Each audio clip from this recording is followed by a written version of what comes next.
കേന്ദ്രങ്ങളിൽ നിന്ന് ആരംഭിച്ചിട്ടുണ്ട്. ഞാൻ അങ്ങനെ തളർന്ന് ഇരിക്കുമെന്നും ഒരു ആരും വിചാരിക്കേണ്ട.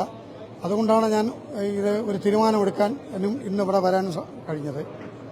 പിന്നെ കോൺഗ്രസ് പ്രസ്ഥാനത്തിൽ കെ കരുണാകരൻ മരിച്ചതിന് ശേഷം കോൺഗ്രസിന്റെ തകർച്ച തുടങ്ങി. അതിന്റെ പ്രതിഫലത്തിന്റെ ഭാഗമാണ് ഇപ്പോൾ സംഭവിച്ചുകൊണ്ടിരിക്കുന്നത്. ഇവിടെ കഴിഞ്ഞ ഇടതുപക്ഷ ഭരണം വന്നതിന് ശേഷം പ്രതിപക്ഷം എന്നുള്ള രീതിയിൽ പ്രവർത്തനങ്ങൾ വളരെ മോശമാവുകയും കോൺഗ്രസിന്റെ സാധാരണക്കാരന്റെ പ്രശ്നങ്ങൾ പരിഹരിക്കാൻ കഴിയാതെ മുന്നോട്ട് പോവുകയും ചെയ്യുമ്പോൾ പല ചോദ്യങ്ങളും നമ്മൾ ചോദിക്കേണ്ടി വന്നിട്ടുണ്ട്. അത്തരം ചോദ്യങ്ങൾക്കൊന്നും കോൺഗ്രസ് നേതാക്കളിൽ നിന്നും മറുപടി ലഭിച്ചിട്ടില്ല. അതിന്റെ പ്രതിഷേധം കൂടെ ഉണ്ട്. ഈ കാര്യത്തിൽ തെറ്റായ പ്രവണത KPCC നിന്നുണ്ടായാലും നേതൃത്വത്തിൽ നിന്നുണ്ടായും പലപ്പോഴും ഞാൻ തെറ്റുകൾ ചൂണ്ടിക്കാണിച്ചിട്ടുണ്ട്. ഇന്ന് ചില സ്റ്റേറ്റ്മെന്റുകൾ കിടക്കുന്ന കണ്ടു. കോൺഗ്രസിൽ നിന്ന് വിട്ടുപോകുന്നവർ കൊണ്ട് കോൺഗ്രസിന് ഒരു പ്രശ്നവും വരില്ല എന്നാണ് ചില നേതാക്കളൊക്കെ പ്രസ്താവിച്ചിട്ടുള്ളത്. ഇത് തുടക്കമേ ആയിട്ടുള്ള കേരളത്തിലെ 14 ജില്ലകളിലുള്ള കോൺഗ്രസ് പ്രവർത്തകർ കുത്തൊഴുക്കായിരിക്കും BJPയിലേക്കെന്ന മുന്നറിയിപ്പ് കോൺഗ്രസ് നേതാക്കന്മാർ പറയാൻ ഞാൻ ആഗ്രഹിക്കുകയാണ്. കാരണം കഴിഞ്ഞ കാലങ്ങളിൽ കോൺഗ്രസ് പ്രവർത്തകർ അധികാരത്തിൽ വന്നാൽ കോൺഗ്രസ് UDF എന്ന അധികാരത്തിൽ പറഞ്ഞ അന്ന് കോൺഗ്രസിന്റെ നേതാക്കന്മാരെ അകത്തും കോൺഗ്രസിന്റെ പ്രവർത്തകർ പാടുപെട്ട് കഷ്ടപ്പെട്ട കോൺഗ്രസ് പ്രവർത്തകർ പുറത്തുമാകുന്ന കാഴ്ചയാണ് പലപ്പോഴും കണ്ടിട്ടുള്ളത്. ഈ പാവപ്പെട്ട പ്രവർത്തകർക്ക് ഒരു തൊഴിൽ കൊടുക്കാൻ പോലും അവസരം ഉണ്ടാക്കിയിട്ടില്ല ഒരു ഗവൺമെന്റ് കാലത്ത്, UDFന്റെ കാലത്ത്. അത്തരം കാര്യങ്ങളിലൊക്കെ നേതാക്കന്മാർ അവരെ സ്വാർത്ഥ പ്രവർത്തനത്തിന്റെ ഫലമായി കോൺഗ്രസ് പ്രവർത്തകരെ വീട്ടിൽ കയറ്റില്ല, അവരെ ജോലിക്ക് ഒരു അവസരം കൊടുക്കത്തില്ല, അവരെ ഏത് രീതി ജീവിക്കുന്നെന്ന് അന്വേഷിക്കാൻ പോലും കഴിയാത്ത ഒരു നേതൃത്വമായി മുന്നോട്ട് പോയി. ഇന്ന് പറയുന്നു EP ജയരാജൻ പറഞ്ഞിട്ടാണ് BJPയിലേക്ക് കോൺഗ്രസുകാർ പോകുന്നതെന്ന്. അത് പറയാൻ നാണമില്ല ആരായിരുന്നാലും. കാരണം BJPയിലേക്ക് പോകുന്നത് ബഹുമാനിയായ മോദിയുടെ ഗ്യാരണ്ടിയാണ്. കോൺഗ്രസ് പ്രവർത്തകർ ഇന്ന് BJPയിലേക്ക് കുത്തൊഴുക്കായി പോകുന്നത്. GP രാജൻ പറഞ്ഞത് ശരിയാണ്. EP ജയരാജൻ പറഞ്ഞത് എന്താണ്?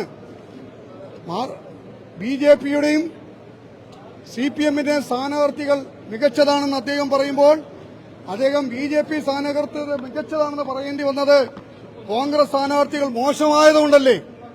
അതുകൊണ്ടാണല്ലോ ഇങ്ങനെ ഇത്തരം ഒരു സംഭവം പ്രസ്ഥാനം ഇറക്കുവാൻ നമ്മളെ നേതാക്കന്മാർ മുന്നിഞ്ഞത്. ഞാൻ അവരോടൊക്കെ ഒരു കാര്യം പറയാം.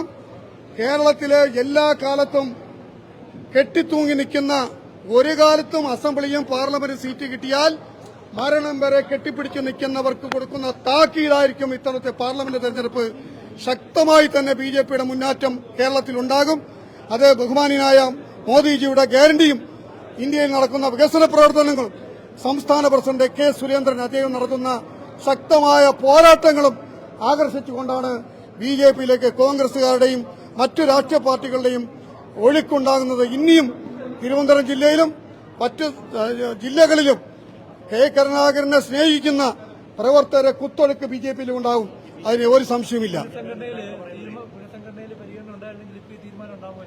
തീർച്ചയായിട്ടും എന്നെ വീണ്ടും പരിഗണിക്കാമെന്ന നേതാക്കന്മാരെ എല്ലാം പറഞ്ഞിട്ടും ഞാൻ കേൾക്കാത്തത്, ഒരു ഇടിഞ്ഞുവിടായ ഒരു കെട്ടിടത്തിൽ ഇനി ഒരു അപകടം വരാൻ ഞാൻ ആഗ്രഹിക്കുന്നില്ല. അതുകൊണ്ടാണ് ഞാൻ പിരിഞ്ഞു പോയത്.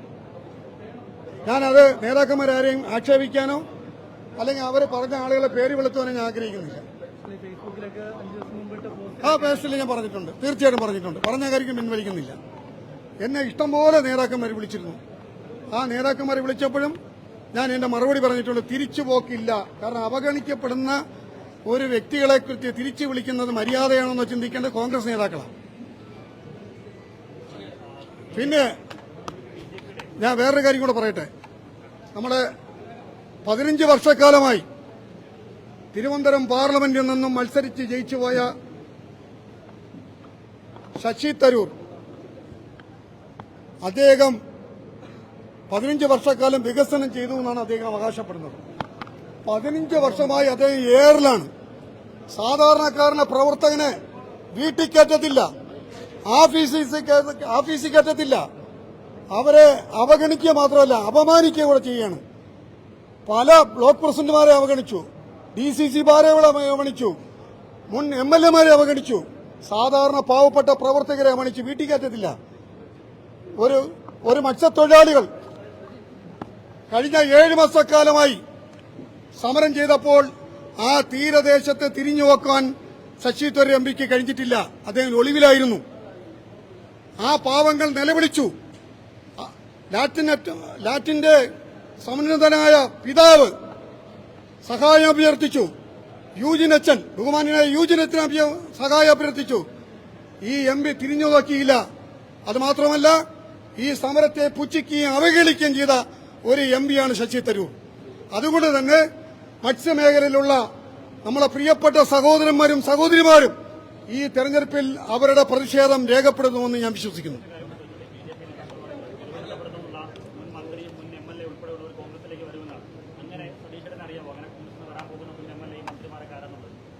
പണ്ട് മുതല് ചില എയറില് നിൽക്കുന്നവര് മാത്രമല്ല, 3 പീസ് കണക്ഷനുള്ള കോൺഗ്രസുകാരും കോൺഗ്രസിനകത്തുണ്ട്. ഞാനത് കഴിഞ്ഞ തെരഞ്ഞെടുപ്പിൽ, പാർലമെന്റ് തെരഞ്ഞെടുപ്പിൽ ആ കാര്യം സൂചിപ്പിച്ചതാണ്. 3 പീസ് ലൈനുള്ള കോൺഗ്രസ് നേതാക്കൾ തിരിച്ച് ഏതായാലും BJPയിലേക്ക് തന്നെ വരുമെന്നുള്ള കാര്യത്തിൽ സംശയം വേണ്ട. ആ നേതാക്കളെ സെലക്ട് ചെയ്യേണ്ട ഉദ്ദേശം, അതിന്റെ ചുമതല ചാനലുകാരെയും പത്രക്കാരെയും ഏൽപ്പിക്കുന്നു.